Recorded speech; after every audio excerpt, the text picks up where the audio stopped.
sometimes I would skip my drawings.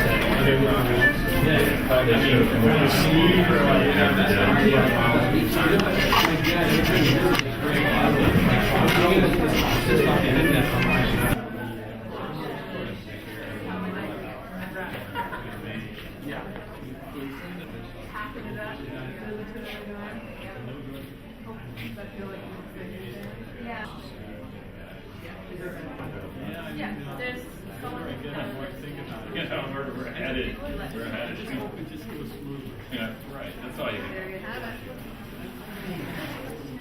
Sorry.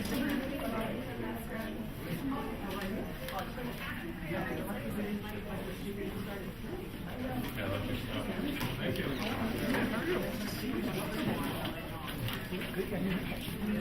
We went to the wrong building. All right. Could I have everybody's warden and the folks from the first year experience program for helping me out with this show, the advertising. This is Hal Mayforth's Avenues. Hal Mayforth is a renowned illustrator, artist, cartoonist, and humorist. I've had the great pleasure to work with Hal before, and his name was high on my list of possible shows. Hey Sam, could you turn the music down? That'd be awesome. Thank you, Sam. And but I want to welcome everybody to the gallery. There's plenty of snacks still left out in the hall, so after Hal gives a talk, please help yourself. And so what I want to do is introduce Hal Mayforth. He's going to say a little bit about himself, and then we'll open it up to some questions and answers. Without any further ado, I want to welcome Hal Mayforth to Julian Scott.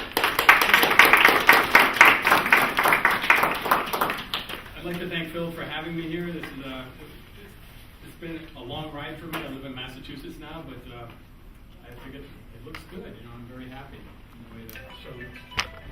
Oh my God. Sorry. Perfect time. Yeah. So I went to UVM for 2 years, and then I transferred to Skidmore College. And the reason I transferred is because I wanted to be in a band with my buddies. So I commuted to Skidmore as a day student, and really I majored in art, but really I wanted to be a rock and roll star. And it wasn't until after when the band moved to Boston and broke up that I really started pursuing art. One of my teaching instructors at Skidmore College, the course requirement was to keep a sketchbook till the end of the semester. And for some reason, that really struck a chord with me. Up until I started keeping sketchbooks, I took good class notes for about the first 5 minutes and then just drew the rest of the class, in any class, biology, literature, whatever. So I've been doing that ever since, really. I try to draw every morning for an hour. I first, after I finish my coffee and look at the computer a little bit, I try to meditate for 20 minutes. Mindful awareness, some people call it. But I've been doing it. Actually, my band, we did it, you know, when the Beast Boys and all those guys were doing it. So I did it. I've been doing it for a long time, and it's really, I think, kept my creative engine going. After I meditate every morning, I draw for an hour, and then I start my commercial work. Now, back in the day, like maybe 10 years ago, 15 years ago, illustration was totally different. I am a humorous illustrator, I'm a cartoonist, and I had more work than I could do. I was turning work down, but with the advent of the computer and a lot of other things that I could tell you about if you're really interested, it was a long, slow decline for my illustration career, which was fine with me, really, because I've always done my personal work throughout my career. Whenever I finish a day's work of doing commercial work, I always worked on a fine art piece for myself. I primarily worked in watercolors, and I did watercolors for about 25 or 30 years. I was lucky enough to be accepted at the Studio Center at Johnson, right down the hill here, for Vermont Week. And the first time I went, I was basically painting pictures like this. And when I was driving home, I was kind of kicking myself. Like, they have these beautiful, huge walls. The studios are almost like this room, big, nice white walls. And I was kicking myself for painting on a little easel.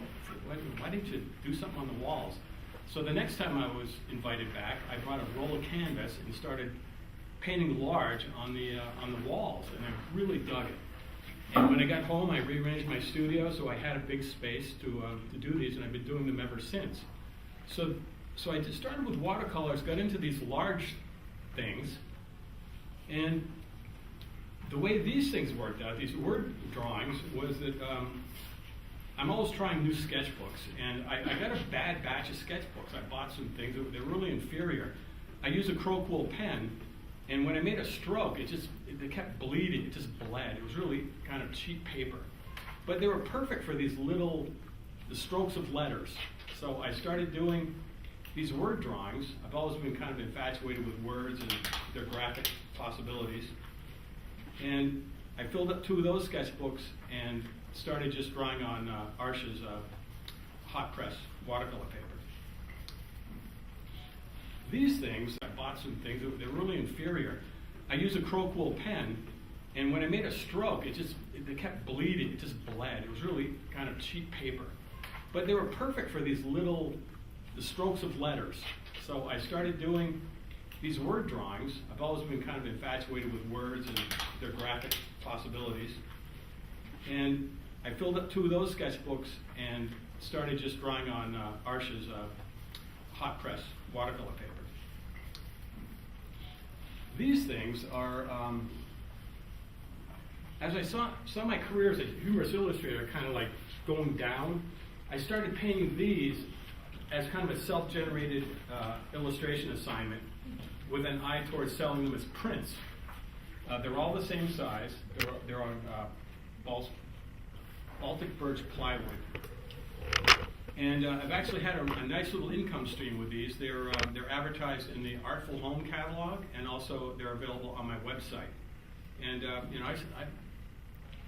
I did another version of this. This is actually the 3rd version of this particular painting.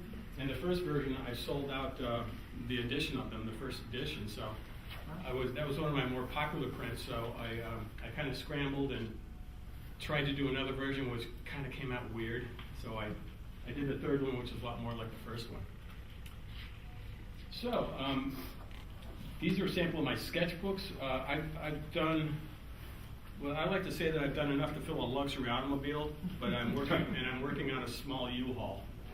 I've probably done 200 sketchbooks, and that's really the playground, where I really kind of try different things out, try different pens, different watercolors, gouache, and that's about it, and I like paint every day. I try to paint like these large paintings. I have a studio in the basement. I go down there around 3 o'clock in the afternoon and paint for a couple hours. And the morning is all, drawing these things. And I'm also working in a new direction, which is called biophilia, which is I'm basically drawing plant forms from old engravings and from life, and I'm putting them in the computer and layering them on textured backgrounds. Biophilia is a movement in graphic interior design about bringing the outdoors in.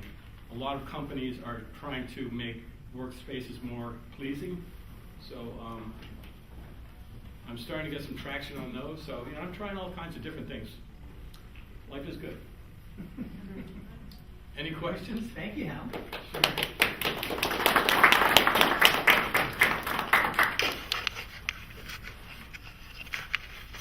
Yes. First, I'd like to say Any questions? Thank you, Hal. Sure.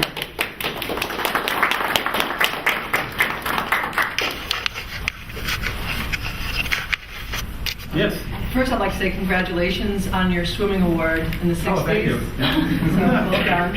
And for these over here with the words, does each piece of work, is that words all in one sitting like that? Did they just sort of flow in? And Yeah, their stream of consciousness is both in design and also with the words. I'm a free associate. The only time I look at a dictionary is to get a spelling. I'm really a stickler for good spelling, and I know you guys probably aren't, but I'm just kidding.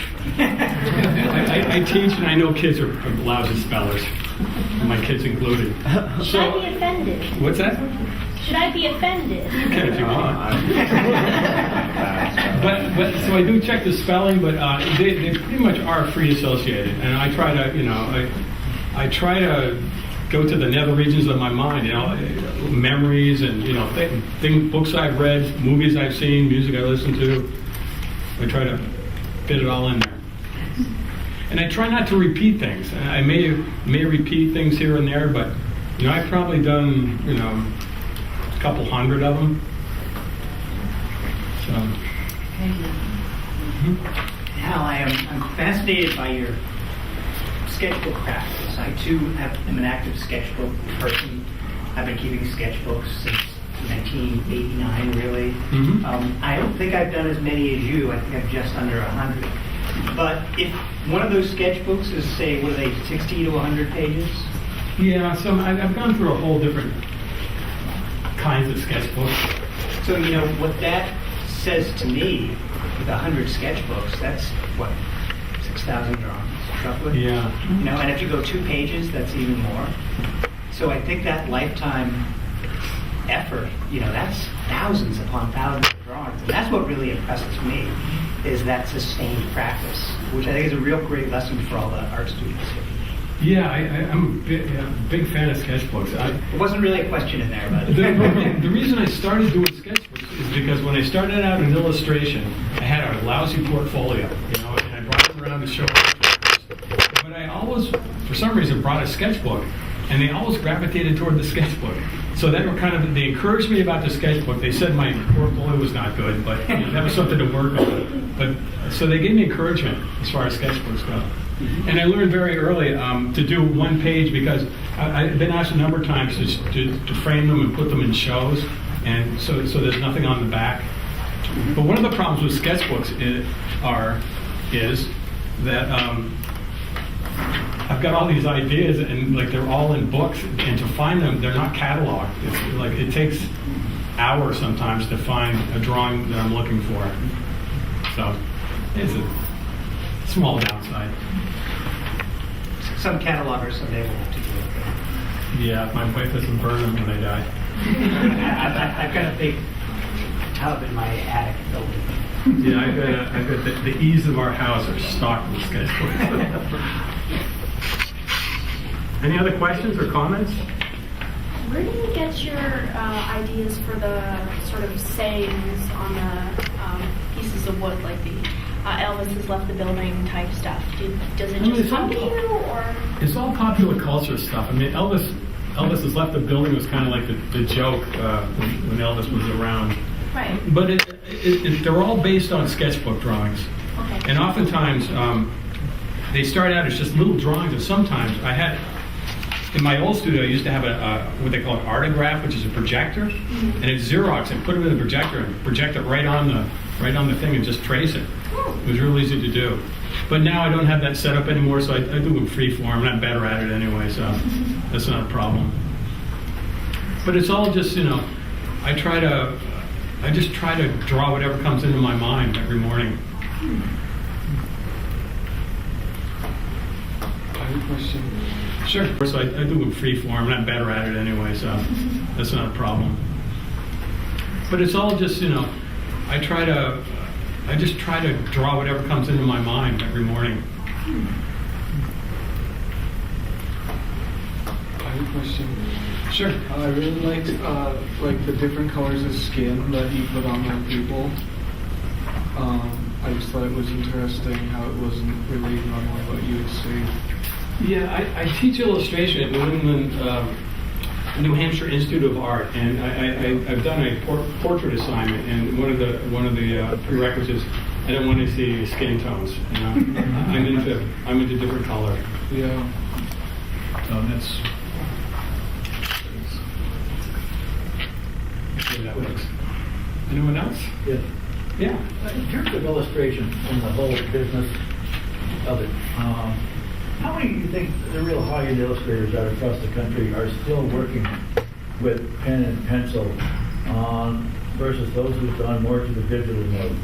So in other words, it's really very much related to that hand, use of the dexterity.